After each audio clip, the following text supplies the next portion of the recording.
نہیں آنا۔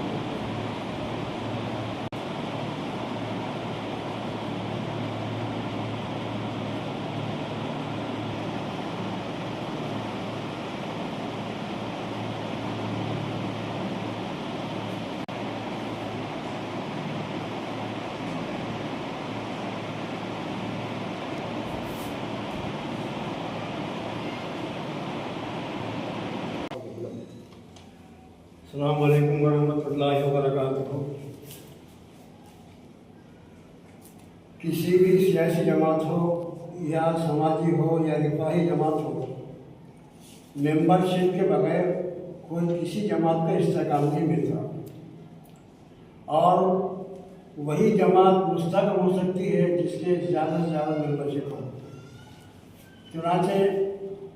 جیسا کہ آپ حضرات کو معلوم ہے کہ جمعیت علماء ہند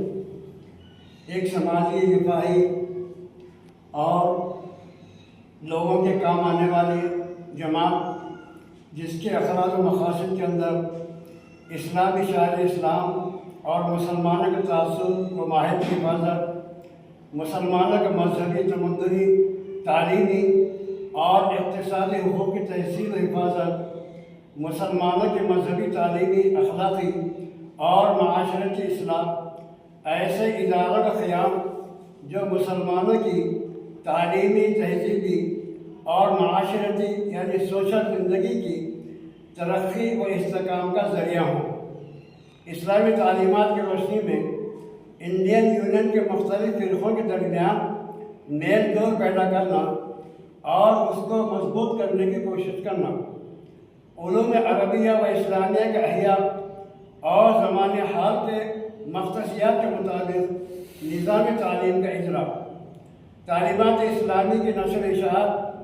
اسلامی اوقاف کی تنظیم اور حفاظت، یہ جمعیت علماء ہند کا یہ دستور ہے۔ اس دستور کے مطابق جمعیت علماء ہند 3 سال میں ایک مرتبہ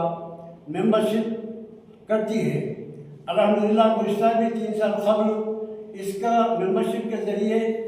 جمعیت کو مستحکم کیا گیا تھا۔ گزشتہ کے مقابل اس سال عادل آباد ضلع کے اندر انشاءاللہ 20,000 سے زائد ممبرشپ بنانے کا نشانہ مقرر کیا گیا ہے۔ اس لیے ہم تمام مسلمانوں سے ادباً گزارش کرتے ہیں کہ جمعیت علماء ہند جو سماجی اور رفاہی کاموں کے اندر اپنے آپ کو مصروف کرتی ہے، آپ کا تعاون اس کے اندر بہت ضروری ہے۔ تعاون اسی وقت حاصل ہو سکتا ہے جب کہ آپ جمعیت کی ممبرشپ کو قبول کریں، اور الحمدللہ آج جمعیت کی ممبرشپ کا اسکیم کا آغاز کیا جا رہا ہے، اور اس کو انشاءاللہ 15 دن کے اندر تکمیل کرنے کا ہمارا ارادہ ہے، اور 20 سال 20,000 ممبرشپ بنائیں گے انشاءاللہ ہمارا ارادہ ہے۔ آپ حضرات کا اس کے اندر تعاون ضروری ہے، اس لیے آپ سے گزارش ہے کہ زیادہ سے زیادہ جمعیت علماء کے ممبرشپ کو قبول کرتے ہوئے جمعیت کو مستحکم کریں، اور جمعیت کو آئندہ کام کرنے کے لیے اس کے اندر حوصلہ پیدا ہو، اس لیے آپ کا تعاون ضروری ہے۔ آپ حضرات سے گزارش ہے ایک مرتبہ کہ جمعیت کے ممبر بنیے اور جمعیت کو مستحکم کی حمایت کریں۔